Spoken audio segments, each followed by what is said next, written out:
Diyan na ba kayo sa Luke chapter 10? After this, the Lord appointed 72 others and sent them two by two ahead of him to every town and place where he was about to go.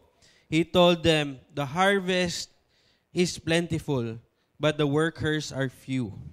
Ask the Lord of the harvest, therefore, to send out workers into his harvest field. Go, I am sending you out like lambs among wolves. Do not take a purse or bag or sandals. Do not greet anyone on the road. When you enter a house, first say, 'Peace to this house.' If someone who promotes peace is there, your peace will rest on them. If not, it will return to you. Stay there, eating and drinking whatever they give you, for the worker deserves his wages. Do not move around from house to house. When you enter a town and are welcomed, eat what is offered before you. Heal the sick who are there and tell them the kingdom of God has come near to you. But when you enter a town and are not welcomed, go into its streets and say, 'Even the dust of your town we wipe from our feet as a warning to you. Yet be sure of this, the kingdom of God has come near.' I tell you, it will be more bearable on that day for Sodom than for that town. Woe to you, Chorazin! Woe to you, Bethsaida! For if the miracles were performed in you had been performed in Tyre and Sidon, they would have repented long ago, sitting in sackcloth and ashes. But it will be more bearable for Tyre and Sidon at the judgment than for you. And you, Capernaum, will you be lifted to the heavens? No, you will go to Hades. Whoever listens to you, listens to me. Whoever rejects you, rejects me. But whoever rejects me, rejects him who sent me." The 72 returned with joy and said, "Lord, even demons submit to us in your name." He replied, "I saw Satan fall like lightning from heaven.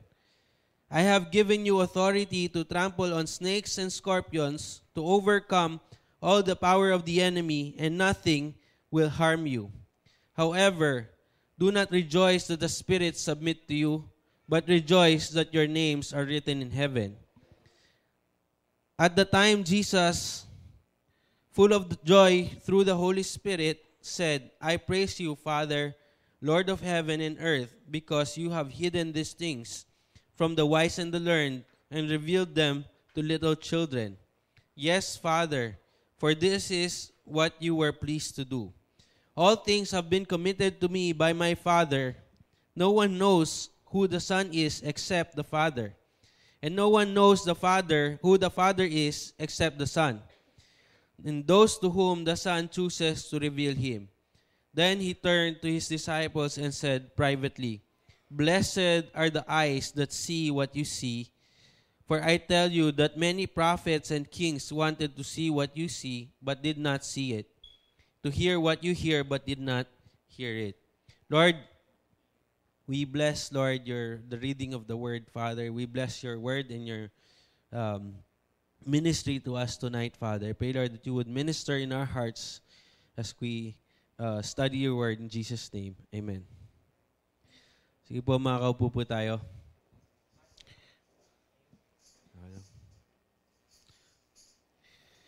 So, yung pinag-aralan natin is yung 8 pillars of society. Yung family, government, military, education, business, media and entertainment, sports, and the church. Ito yung mga target na atakihin ni Satan in any society. So, kung ano man mangyari sa sectors of society na to, affected ang buong society. So, kunwari, anong masira yung sports ng isang bansa, masira yung media and entertainment, yung business, yung education, affected lahat ng parts. Okay? Never think na isolated ang isa sa mga ito. Okay? Never natin masasabi na ang church can stand on its own without everyone else. So society needs to be together. Kaya si Jesus, inutusan niya yung mga disciples niya to go out and preach the kingdom of God. The main purpose that Jesus was doing this is to change the spiritual climate. Yung sitwasyon nila when they were before Jesus came is that nagkaroon sila ng spiritual dryness. Nagkaroon sila ng drought in terms of experiencing God. Nagkaroon sila ng drought in terms of knowing that God really cares for them. Kaya nga yung napag-aralan natin minsan is yung asawa ni Elizabeth, he was really struggling to identify, nakaharap na talaga niya yung angel of God because there was dryness. Si Jesus naman, pagdating niya, he brought the presence of God before the people. Pinaalam niya na because of my arrival, God is here with us. Because of my arrival, you can experience who God is in your life. Because of my arrival, you can encounter God. And now, as Jesus went about preaching and teaching everywhere he goes, he had 12 disciples eventually after 8 to 24 months. And then, eventually, nagkaroon siya ng 72 disciples. Ngayon, itong 72 disciples na to, pinadala niya in different towns to preach the gospel. Sabi niya sa kanila, he warned them that he is sending them out towards enemy's territories. Alam niyo ba that when we share the gospel, it is not as easy as just presenting the one verse. It's not as easy as just presenting the 4 spiritual laws or yung evangelism explosion o kung ano man yung evangelistic tool na ginagamit mo. It's not that simple. People have problems. People are ingrained in their lives. Some people na parang akala natin dahil maganda yung balita na dala natin, kasing simple lang ng pagpe-present ng balita. Pero in reality, they are already living in their lives taken control by the enemy for a long time. Kaya sabi ni Jesus na, I am sending you as lambs among wolves. Delikado or merong hinaharap na gera sa pag-evangelize. Merong hinaharap na gera sa pag-reach out sa mga tao. May hinaharap tayo na gera when we try to help people leave their lives of sin. There would be opposition. Merong persecution. Meron silang mga struggles na minsan hindi natin kayang harapin sa palagay natin. Pero sabi ni Jesus, I am sending you as lambs among wolves. Minsan, nabanggit ko sa classmate ko, hindi naman talaga lahat ng bagay na pag-aaralan. Sabi ko, sa dami ng problema ng mga tao, iba-ibang klase, iba-ibang circumstances, broken marriages, broken relationships, broken self-image. Lahat ng klase ng broken nandyan. Mahirap alamin yan lahat ng bagay kasi yan yung talagang dinala ni Satan. Pero because of the power that God has given us, sabi niya, I have given you power and authority to cast out demons, to heal the sick.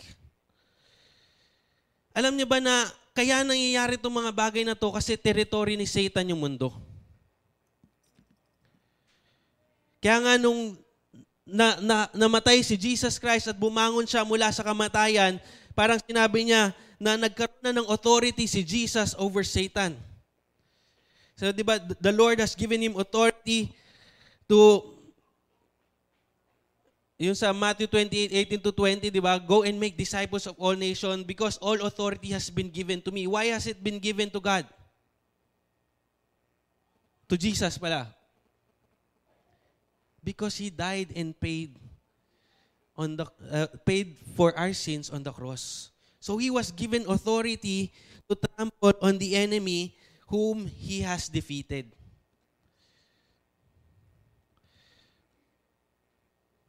Most people, those without Christ, are His prisoners and victims of sin. We are entering forcefully. Sabihin nga natin forcefully. The gates of hell. The satanic forces cannot stop the advance of God's kingdom. As we, soldiers of the cross, keep preaching and reaching out, we will find their men of peace. They want and welcome people of God in their lives, in their homes. So, in the midst of all this, hindi ibig sabihin that because there is problems in the places we go to, there are problems in the homes that we go to, we will always find people of peace. And sabi ni Jesus, focus on those people. Focus on those people that will listen to you. Focus on those people that will respond to your message. Focus on the people that will take your message na para siyang mansanas na napakasarap. I need that message in my life. Those who welcome His message through us, welcome Him. And those who reject our message, reject Jesus and the Father. That is their problem, not ours. But as many receive Christ, through these men and women of peace, nagkakaroon ng spiritual climate change. Dahil tinanggap nila, when you correct them, when you pray for their sickness, tinanggap nila yung healing. When you pray against their emotional problems, nireceive nila yung healing, nireceive nila yung word ni God, nireceive nila yung correction mo, yung guidance mo. Doon sila nag-grow. Doon sila nagre-respond. And nagkakaroon ng spiritual climate change. Yung dating sadness, nagkakaroon ng joy. Yung dating poverty, nagkakaroon ng provision ni God. Yung dating mainitin ang ulo, nagkakaroon ng good relationship with people around him. Yung dating palautang, ngayon siya na yung namimigay na tumutulong sa mga kapitbahay. Diba? Itong mga bagay na to, it is, dinatawag niyang fruits of repentance. Nangyayari talaga to, no, na when people change, yung economic condition nila nagbabago, yung physical condition nila nagbabago, yung emotional condition nila nagbabago. The reason na maraming Christians minsan nahihirapan na magbago yung emotional condition nila or yung financial condition nila or yung physical condition nila is that meron mga bagay sa buhay nila na pinapatanggal ni God, hindi nila mabitawan. Hello? Nandiyan ba kayo? Ito yung trabaho natin. Ito yung calling natin, is to be able to help these people find out what are the things that God wants them to give up. So, the spiritual climate will change when we Christians use our authority. Sabi niya dun sa verse 17, the 72 returned with joy and said, Lord, even demons submit to us in your name. So without doubt and hesitation, when we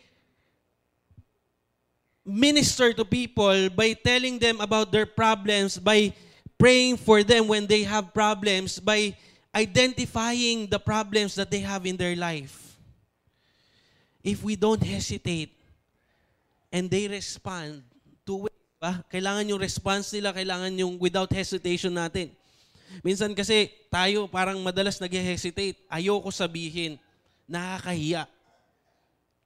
Nakalimutan natin na tayo rin, meron din tayong minsan na mga bagay na problema sa buhay natin na kinailangan ng lakas ng loob ng mga leaders natin na pagsabihan tayo. Pero tayo, we need to come to the level na tayo rin magkaroon ng lakas na loob na pagsabihan natin yung mga in-entrust na tao sa atin ni God because God has given us the authority and the power. Nandito yun sa Mark chapter 16. Sabi niya sa verse 15 to 18, go into all the world, preach the gospel to all creation. Whoever believes and is baptized is saved. But whoever does not believe will be condemned. And these signs will accompany those who believe in my name. They will drive out demons. They will speak in new tongues. They will pick up snakes with their hands. And when they drink deadly poison, it will not hurt them at all. They will place their hands on sick people and they will get well. Ganda ng promise ni God. When you take the initiative, when you take the braveness. Kinikwento sa akin noong isang araw ni Kuya Dan, sabi niya, gabi pala when I decided to follow God everything falls into place. Minsan kasi ang gusto natin, I will put things into place and I will follow God. Pero doon mo nare-realize na the more you put things in place, the more nadadagdagan yung ipuput mo in place. Nakikita niyo ba ako? Naririnig niyo ako? Pag sinabi mo na aayusin ko muna buhay ko, lalong madadagdagan yung aayusin mo sa buhay mo. Yan ang gusto-gusto ni Satan na may dahilan ka na hindi mo gawin yung calling sa'yo ni God. Diyan nag-e-enjoy si Satan na gagawin ka niyang busy with things that will destroy your future. Hello? Kung problema lang pinag-uusapan, hindi po nauubos yung problema. If I may, dapat nga, gusto ko kayo invite pag-pray nyo talaga yung Tupe family or yung pastoral leadership. Sunod-sunod po yung nung Monday, dinala ko siling sa tawag dito, kasi umiiyak siya, dinala ko sa doktor niya and then bed rest siya. Sabi niya, most likely hanggang March, bed rest siya. And then si Thea nung Friday na-aksidente. Ayun, pag na-aksidente yan, hindi lang siya, buong pamilya yan kasi kailangan alalayan. Di ba? So iniisip ko, ano ba nangyayari? Tapos yung anak ko, pagkadala ko kay Ling doon sa mother-in-law ko, nagkasakit na the next day. Gumaling, tas kanina sasama sana sila sa church. Meron na naman lagnat pagkagising ng umaga. Kung problema lang ang dahilan natin para hindi magawa yung pinagagawa ni Lord, hindi mauubos yan. Hello? Well, sabi niya dito, ang promise niya sa Acts 1:8, but you shall receive power when the Holy Spirit comes upon you. And you will be my witnesses in Jerusalem, in Judea, in Samaria, and to the ends of the earth. Alam mo, ang purpose ng power ni God, hindi para sa problema natin. Ang purpose ng power ni God ay para magawa natin yung calling niya. Siya bahala sa problema natin. Hello? Meron sinabi minsan si Geraldine Baliano na yung I can do all things through Christ who strengthens me. Para dun lang yun sa busy sa paggawa ng ministry ni God para sa'yo. Huwag mo sabihin yan if you're not interested in doing the calling of God in your life. Hello? Sabi niya, yung I can do all things if you are doing all things. Ito rin yun, but you shall receive power when the Holy Spirit comes on you. Etong power na to, it comes from God for the purpose of winning souls and making disciples. And when you pray about your physical problems, God will take care of that. Sabi ko nung Friday, nagpa-pray ako, Lord, pagod na ako kasi pagkatas ko mag-preach nung Tuesday, tinangkaso ko, dami kong assignment, na late talaga yung assignment ko and then tinapos ko kagabi. Alam mo, pagkagising ko kanina ng umaga, wala na yung trangkaso ko.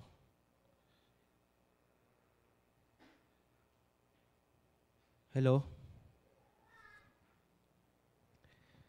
Acts 4:33, sabi niya, with great power, the apostles continued to testify to the resurrection of the Lord Jesus, and the grace, and God's grace was so powerfully at work in them all. With great power, they continued to do what God has called them to do, and doon nila naranasan yung grace that so powerfully works in them. You want to enjoy the blessing of God?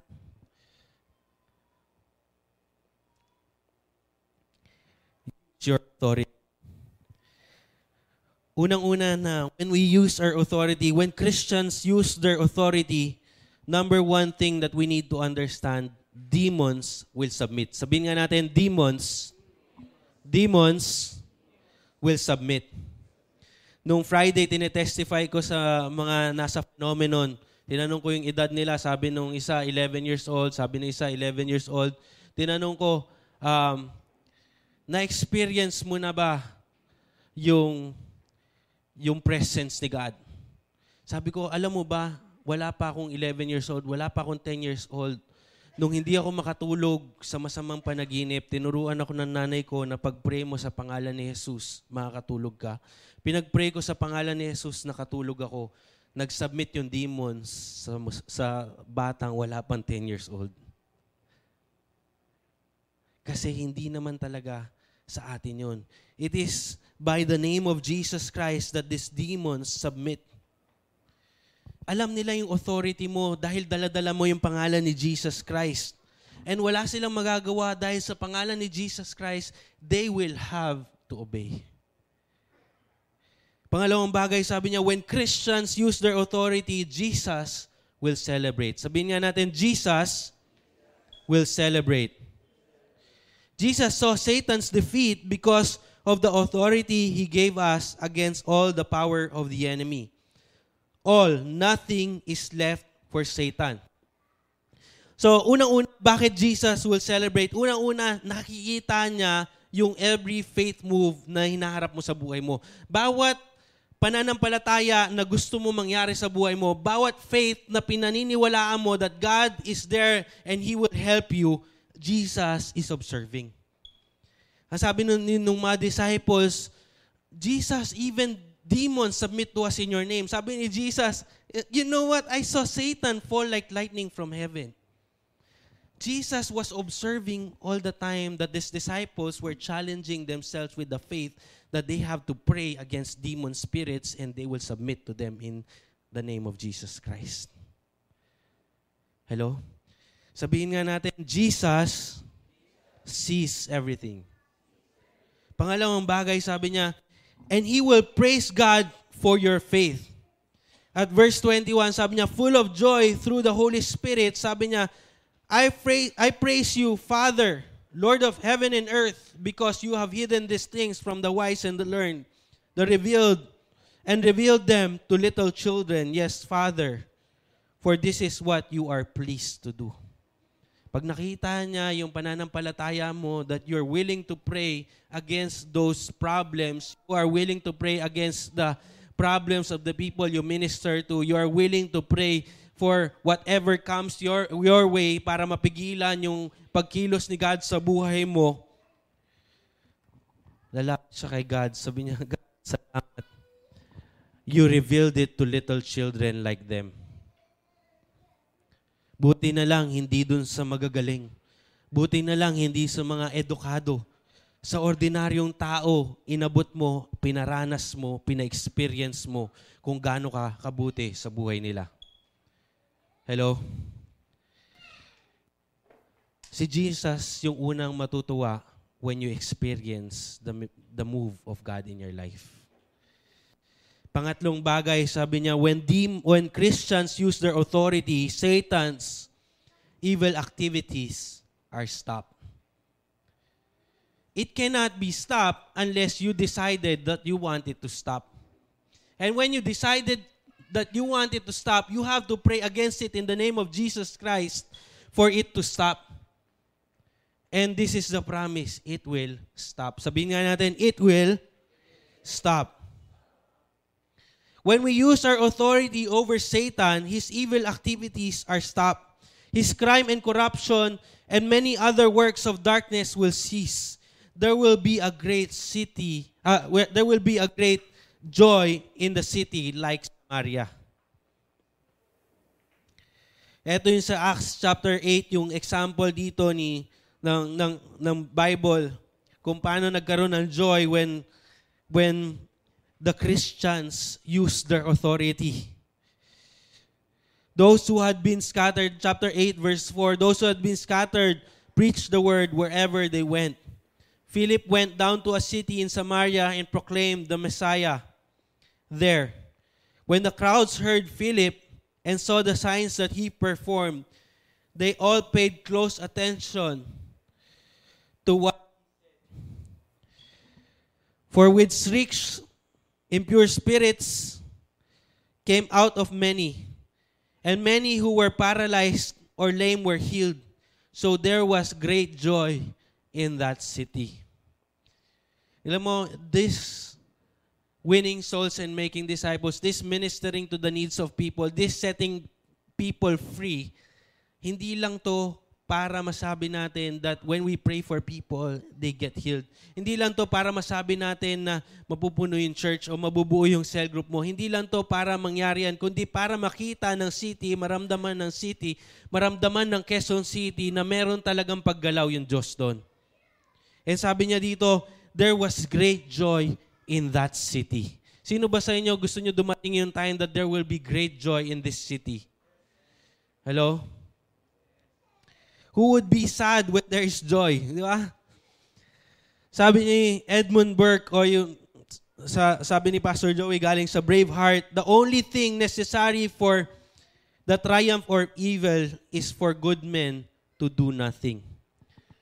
Sabihin mo nga sa katabi mo, kung gusto mo mag-succeed ang evil, umupo ka lang dyan. Hello? It's common for people to sit down and do nothing. Lalo na kung reputation natin madadamay, kung tingin ng mga katrabaho natin madadamay, o tingin ng mga kapamilya natin madadamay. So, it's difficult. Akala natin we're sacrificing a lot when we present the gospel. We're sacrificing a lot when we try to reach out people. But actually, it is for the climate change that we want to see.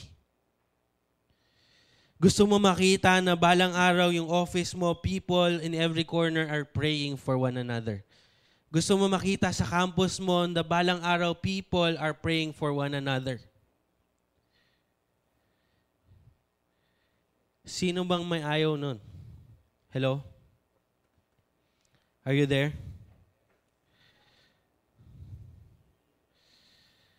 Dapat yun yung nagdadala sa atin ng excitement.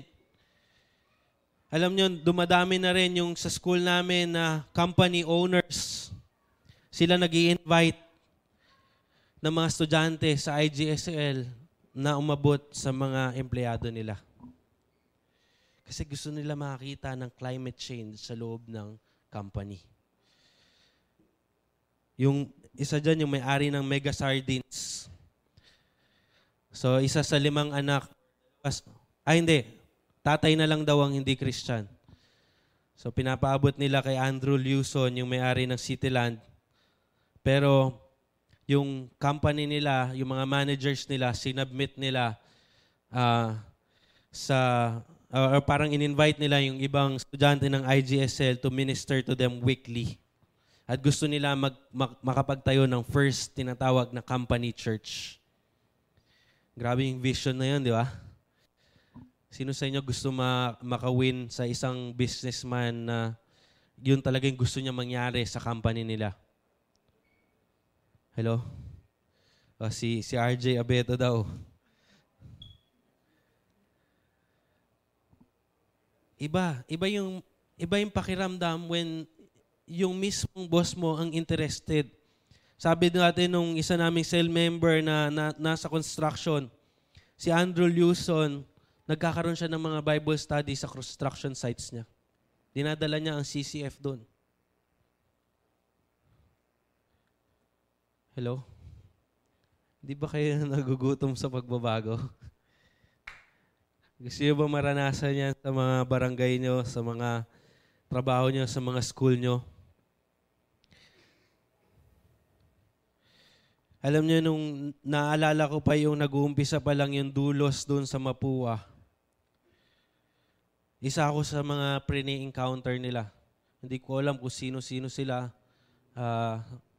Nakikiupo lang ako, namimili ako ng organization, ano ba sasalihan ko. And kung titignan mo ngayon, karamihan ng leaders nila galing Mapua. Of course, PUP, pinakamalaki nilang campus ministry. So hindi mo akalain na kaya nilang gawin yung ganung pagbabago. Yung professor ko sa mathematics, hanggang ngayon nakikita ko pa rin at primary 12 na siya ni Geraldine Baliano. Maliit lang. Nag-aaral siya ng master's degree habang professor ng mathematics sa Mapua, habang hawak niya yung alam ko nasa 1,000 disciples niya. Hello? Alam mo, maliban sa pagkatalo ni Satan, isang bagay na kailangan natin i-celebrate when we change the spiritual climate is, unang-una, yung pangalan natin nakalista na sa langit. Sabihin mo nga sa katabi mo, alam mo ba? Yung pangalan mo, nakalista na sa langit. Sabi niya sa chapter 10, verse 20, do not rejoice that the demons submit to you or the spirits submit to you, but rejoice that your names are written in the book of life. Sabi ni Pastor Joey, you are a VIP, a very important person in the kingdom of God. Pangalawang bagay, when that happens, when you experience yung VIP experience, when people you reach out experience yung VIP experience, sabi niya dito, there is a celebration in heaven. For each one who comes to Jesus, everyone who accepts Jesus, through you and me, their names will be included in God's list of VIP. Luke chapter 15 verse 7, sabi niya, I tell you in the same way that there will be, I tell you that in the same way, there will be more rejoicing in heaven over one sinner who repents than over 99 righteous persons who do not need to repent. Every person that gets to know God, every person na mahuhulog na sa buhay ng kasalanan at natulungan natin ma-restore in their relationship with God, every person that is living in their life of sin and then we bring them to the knowledge and the love of God in their life, angels will celebrate over that one person. Ganun din sa verse 10, sabi niya, I tell you, there is rejoicing in the presence of angels of God over one sinner who repents. And pangatlong bagay, sabihin nga natin sabay-sabay, we have eternal life. Sino ba masaya na alam mo, hindi ka natatakot mamatay? Yan yung struggle ko nung bata ko eh. Sabi ko, what will happen to me? If God knows everything, what if ang alam niya sa akin ay pupunta ako ng impyerno? Sa Romans 8:38 and 39, nothing will be able to separate us from the love of God, neither death nor life, neither angels nor demons, nor any powers in this present world. The love of God is permanent. Nasa sa atin lang yon if we're willing to persevere in that love. Kaya sabi ko, yung decision pala is on me. If I have decided to follow Jesus, and I will follow Jesus all my life, for sure and for certain, yung promise niya sa John chapter 1 verse 12 na if you receive Him and receive Him with all your heart, but to all who receive Him, to those who believe in His name, He gave the right to become children of God. So the blessings of casting out demons, or the blessings of finances on your life, or more on anything that you receive on this earth because of what you do, temporary lang yan. Ang talagang mahalaga dito sa relationship natin with God is that our names are written in. We have eternal life. Pang-apat na bagay, sabi niya, we don't only have eternal life, sabi niya, we have treasures in heaven. If we are going to be rich in this present world, we would rather be rich in our relationship with the Lord. Luke chapter 12 verse 16. Ito yung parable na sinabihan niya,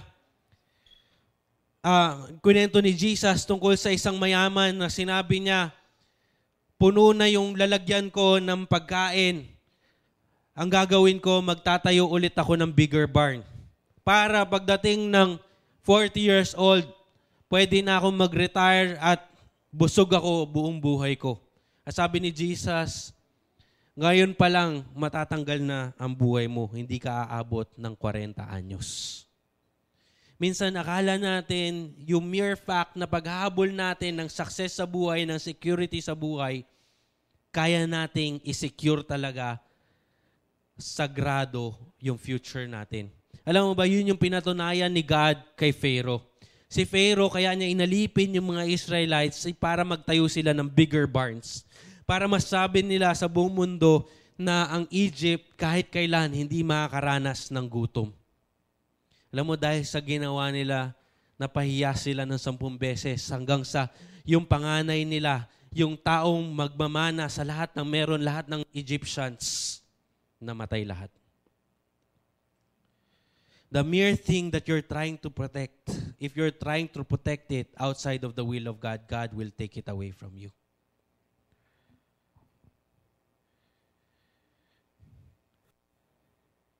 Do not exchange your spiritual and eternal salvation with things of the world.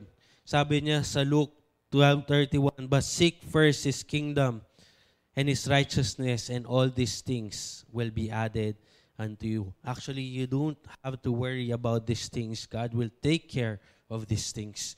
God will be the one who ministers to your need. God will be the one who will provide for whatever you need. Okay? Hindi ka pababayaan ni Lord. Alam mo, mahilig si God sa suspense. Mahilig siya sa pag-test ng capacity mo to trust in Him. And the moment that you decide to trust in Him, dun mo mararanasan yung supernatural intervention niya sa kung ano man yung pangangailangan mo.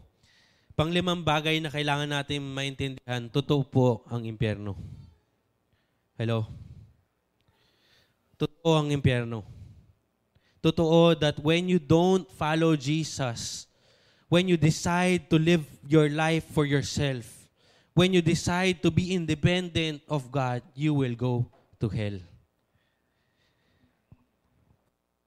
Sabi niya dito sa Luke chapter 12, I tell you, my friends, do not be afraid of those who kill the body and after that can do no more.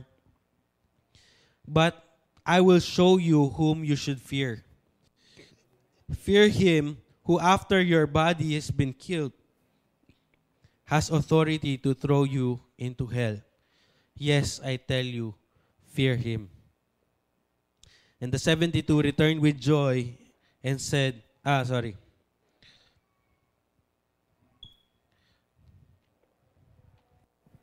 Alam mo yung boss natin or yung mga problema natin, ang limitation niyan hanggang kamatayan lang. Pero si God, when you don't choose Him, impyerno ang pinag-uusapan. Hindi lang kamatayan mo, kundi pagkatas mo mamatay, kaya kanyang dalin sa impyerno. Yun ang sabi nito. Minsan, sa sobrang fear not of so many things, we forget that there is a God that can help us assist in everything we need. Or there is a God who can meet our needs. There is a God who can take care of us. And He is the God who promised us eternal life in heaven. Dahil alam natin itong mga bagay na to, finally, sabi niya, we can rejoice. Sabihin nga natin, we can rejoice. Yung command niya dito sa verse 20, rejoice that your names are written in heaven. Are you happy that your names are written in heaven? Huwag niyo masyadong isipin na minsan kasi ang kaligayahan natin based sa katabi natin. Pagtingin mo sa katabi mo, ano bang relo suit niya? Di ba? Sabi nung classmate ko, kasi tingnan ko yung Bible niya, sabi ko, wow, nice Bible. Sabi niya, it's not Android like everybody else. So, what's the problem if your Bible is not Android?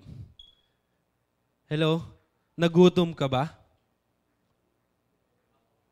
Ha? Minsan daw. Ibig sabihin lang nun, kailangan mo kumain. So, pag nagugutom ka, kain ka. Ulcer uwi niyan pag hindi. Pangatlong bagay, our Lord and Savior Jesus rejoices. Not only that you can rejoice, not only that the demons submit to you, but also Jesus is happy when we experience deliverance. When we use our power against Satan in preaching the gospel, in healing the sick, in casting out demons, blessing people, those who are around us with the peace of God, sabi ni Jesus, I saw Satan fall like lightning from heaven. And sabi niya, I have given you authority to trample on snakes and scorpions and to overcome all the power of the enemy, and nothing will harm you. Actually, you will make me happy. Hello? When we treasure and give importance to our salvation and relationship with the Father and His Son, He is rejoicing. Sabi niya, do not rejoice that the Spirit submit to you, but rejoice that your names are written in heaven. Pangatlong bagay, sabi niya, when we receive a revelation from Him and a desire to discover the secrets of the kingdom. Verse 21, sabi niya, I praise you, Father, Lord of heaven and earth, because you have hidden these things from the wise and the learned and revealed them to little children. Yes, Father, for this is what you were pleased to do. Alam mo, maraming secret si God, marami siyang bagay na hindi niya basta-basta sinasabi sa kahit sinong tao. Pero He is so happy when He is seeing you with the capacity to receive this wonderful thing that He wants you to receive. Parang magulang na pwede ko ituro sa anak ko yung pagmamaneho. Finally, pwede ko ituro sa anak ko yung pagluluto. Finally, pwede ko ituro sa anak ko yung paglalakad. O finally, pwede ko pakainin yung anak ko ng solid food. Jesus, with every step of your progress, He is the first one that is happy to see it. Hidden things become known to you and I. It is our Father's pleasure to speak to us. Only you and I, as God's chosen children, can have intimacy and closeness to the Father and Son, not to unbelievers. And when Jesus is able to reveal things to us, He is also happy. Sabi niya dito sa verse 23, blessed are the eyes that see what you see. For I tell you that many prophets and kings wanted to see what you see, but they did not see it, nor to hear what you hear, but they did not hear it. Etong mga bagay na to is our privilege as believers. Sino ba natutuwa that God is trusting you? Hello? Sino ba natutuwa that God has revealed to you yung meaning ng binabasa mo sa Bible? Sino ba natutuwa na yung bagay na nalilito ka nung hindi mo pa kilala si God o nalilito ka nung bago ka pa lang kay Lord, nagbibigay linaw sa'yo paunti-unti? Hello? Sino inaantok na? Sino nandito? Tayo nga tayo lahat. Let's pray.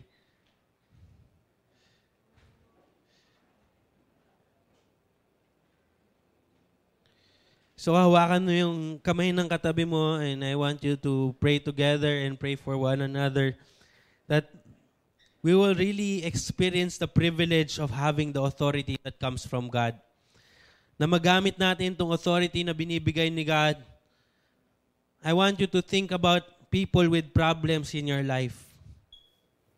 Family members, or kayo mismo, if your family is undergoing difficulties, I want you to think about that now and ask God, God, how can I use the authority that you have given me to deal with these problems? Thank you, Father. How can I use this authority that you have given me to minister to people in need?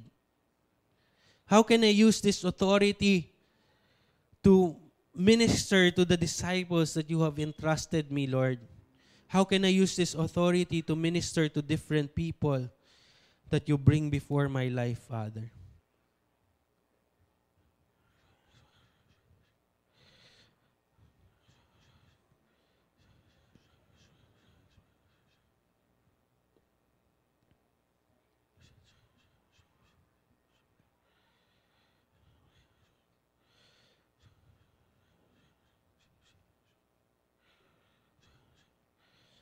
I want you to ask forgiveness for the times na inisip mo hindi ka karapat-dapat. Pero God has given you authority in the name of Jesus. Jesus looks at your heart, not on your capacity. Because it is His capacity that will work through you.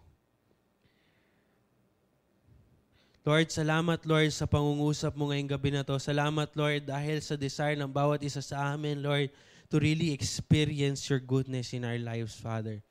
Thank you, Lord, because Ikaw mismo yung masaya na makita kami na maranasan namin yung paggalaw mo sa buhay namin, Father. Ikaw mismo ang unang magiging masaya, Lord, na makita mo, Lord, na na-experience namin ng paggaling ng may sakit. Na-experience namin, Lord, ang kalayaan ng mga oppressed, Father.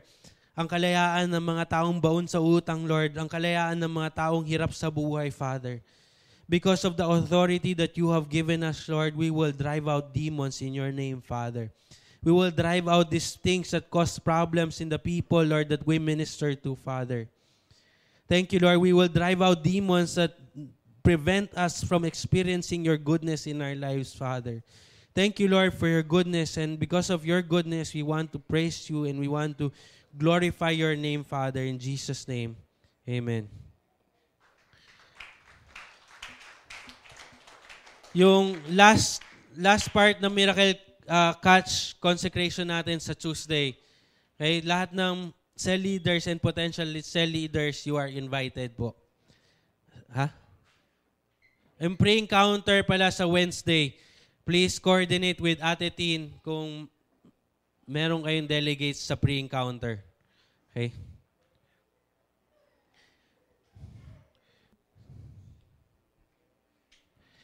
Can I invite the ushers? Okay, lapit na lang daw kayo dito as you sing and give your tithes and offering.